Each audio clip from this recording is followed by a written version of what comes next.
Here we have verse 33 of the 7th chapter of the Gospel of John.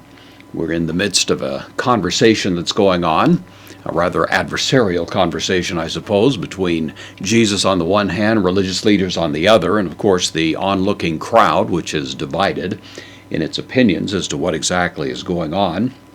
All of this is happening in the temple precincts on the middle or in the middle of the Feast of Tabernacles. And so the entire setting for chapter 7 takes place in that context.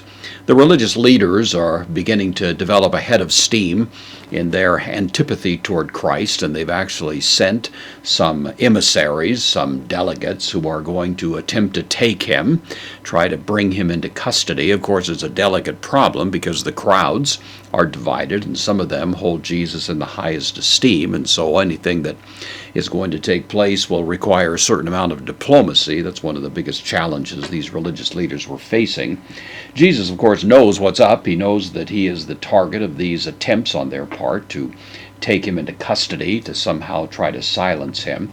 And Jesus, somewhat ironically, makes this comment, apen.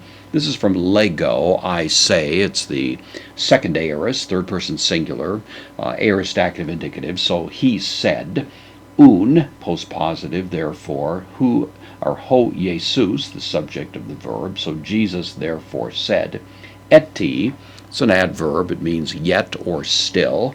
So still or yet chronon, time. This is, of course, the word we get words like chronology and so on from this. This refers to time as in the ticking time of a clock, rather than kairos, which has to do with time rich with significance. So yet time mikron, small like a microscope, anything small sometimes has this prefix micro, so a small time or limited time. Meth, this is from meta. It means with. The theta shows up before us, a rough breather, so with you, meth humon. This is the second person, plural genitive pronoun, so yet little time.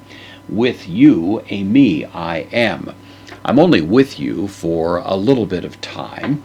Kai, he says, hupago. This is the first person singular, present active indicative. Hupago means to go away and to depart, and that's the sense of it. So yet I'm with you a little time, and I go away. Pros, preposition, usually used when movement is implied, as is the case here. It takes the accusative. Tone, so the accusative article. Pimpsanta, this is from pimpo, to send, I send. This is the aorist, singular, masculine participle. And so to the having sent me, one, the word me there, of course, the direct object of pimpo. And so just a little time, I'm going away, and it's not really quite clear. Commentators rather divide as to exactly what's going on. Is Jesus saying, hey, you're trying to get rid of me, but the fact is I'm going to be gone soon enough? Is he saying that actually they are the ones who are going to facilitate Jesus' departure by the actions that they're going to bring against him? Is he simply observing that this is the time for opportunity, and the opportunity is going to run out soon enough to have any interaction with Christ on a personal basis here as someone who's present among them in this time of his incarnation?